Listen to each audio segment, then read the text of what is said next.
Shalom, selamat pagi saudaraku yang dikasihi oleh Tuhan. Manusia itu harus hidup berdimensi sebagai manusia, saudaraku. Dan dimensi hidup manusia itu tentu berbeda dengan dimensi makhluk lain. Apalagi dengan benda mati, lebih tinggi dari makhluk hidup yang lain dimensi manusia itu. Lebih tinggi dari hewan, secerdas apapun hewan itu, dimensi manusia lebih tinggi dari dimensi tumbuh-tumbuhan, apapun itu. Karena dimensi hidup manusia adalah dimensi hidup yang bisa sangat mengagumkan. Karena manusia itu diciptakan menurut gambar dan rupa Allah itu sendiri. Artinya manusia memiliki kemampuan yang Allah berikan lebih dari makhluk lain. Karena manusia diciptakan menurut gambar Allah. Tetapi dimensi hidup manusia sehebat apapun, karena manusia sudah jatuh ke dalam dosa, akhirnya terbatas dan akan berakhir, saudaraku.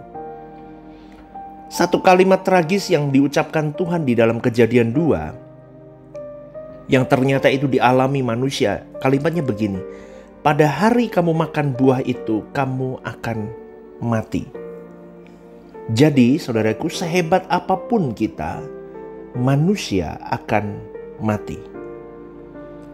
Di dalam 1 Petrus dikatakan bahwa manusia itu seperti rumput yang pagi mekar dengan indah, cantik, tapi sorenya sudah layu dan dibuang dan dibakar. Namun hidup manusia beroleh pengharapan karena adanya kebangkitan. Maka ironis kalau orang Kristen yang mengerti kebangkitan, dimensi hidupnya tidak bisa berbeda dengan mereka yang non-Kristen. Mereka tidak beda dengan orang yang tidak memiliki pengharapan. Maka dimensi hidup kita haruslah dimensi hidup anak Allah yang memiliki jangkauan kebangkitan.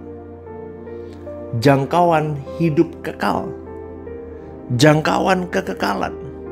Maka ketika kita berdoa, datanglah kerajaan-Mu, sebenarnya kita harus berusaha keluar dari cara hidup duniawi, cara hidup manusia yang wajar secara dunia ini, masuk ke dalam kehidupan warga kerajaan Allah.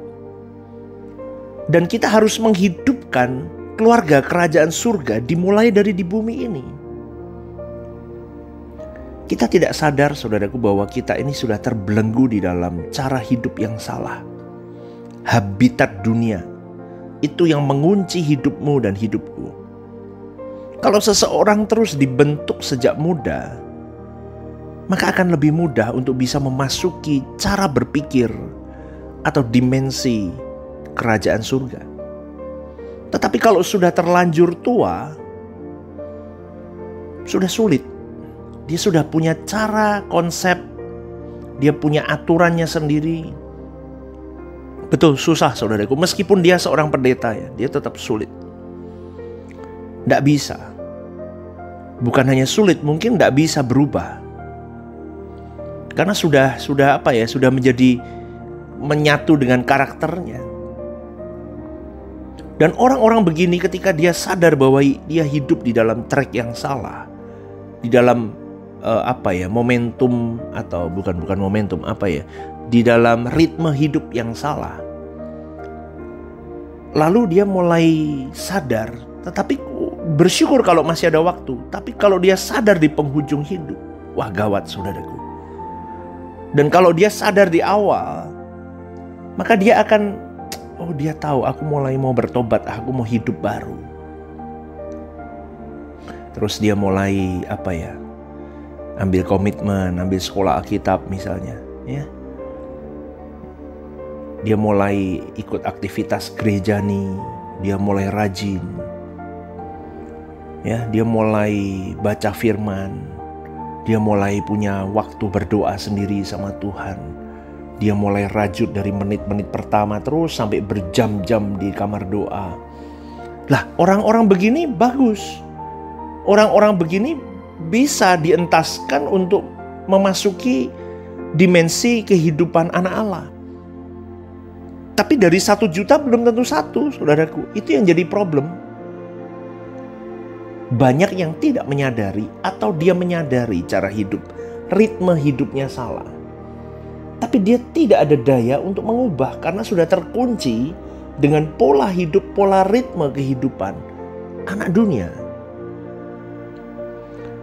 Maka selalu saya ingatkan di setiap renungan pagi, saudaraku. Kita harus punya tekad senekat-nekatnya menerobos tanpa batas. Kalau enggak, kelihatannya susah, saudaraku. Menerobos tanpa batas bukan dengan kekuatan sendiri, tapi mengandalkan Roh Kudus. Dan dari 1 juta mungkin 1 atau mungkin 2, biarkan 1 atau 2 orang itu kita. Karena memang sedikit sekali orang yang benar-benar akan masuk menjadi anggota keluarga kerajaan Allah. Anda harus tahu itu. Sedikit sekali orang yang akan masuk ke dalam habitat anak Allah.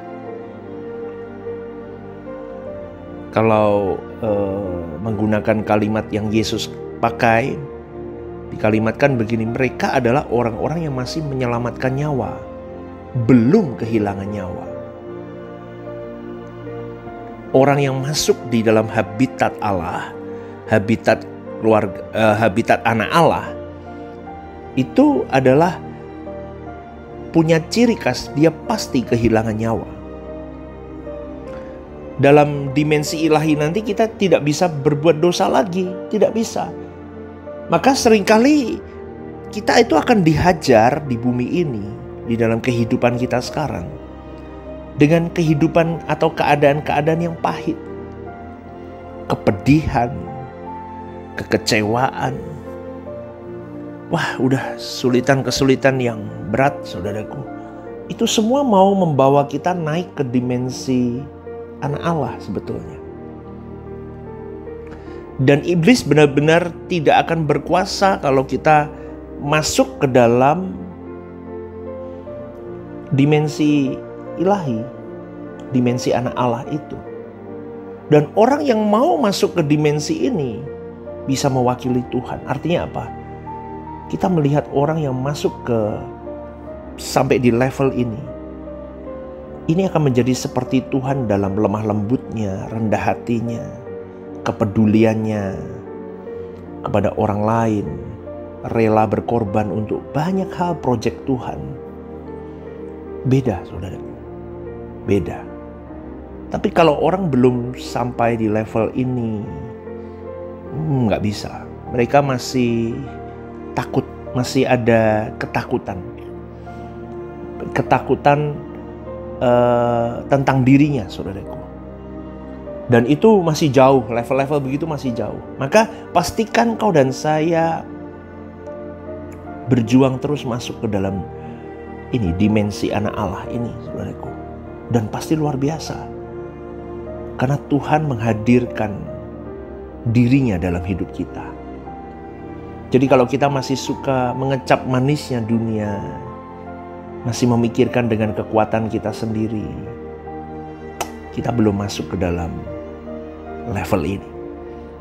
Maka pada pagi hari ini, saudaraku, saya mengingatkan sekali lagi, hiduplah di dalam perkenanan Tuhan, hiduplah benar, perjuangkan dirimu masuk menjadi anggota keluarga kerajaan Allah. Karena sedikit sekali orang yang mau nekat, ya, bertobatlah, rajut jam doamu, baca firman, perkatakan hal-hal yang baik, pikiran perasaan harus benar, ucapan tindakan harus tepat. Kita berjuang dari hari ke hari battle hidup kita, supaya kita bisa memasuki dimensi anak Allah, habitat anak Allah. Dan itulah goal yang harus kita gapai sebelum kita menutup mata di bumi ini. Ya, selamat pagi saudaraku, saya berdoa pekerjaanmu diberkati, studimu diberkati Tuhan hari ini. Semua dalam perlindungan penyertaan Tuhan yang sempurna. Amin.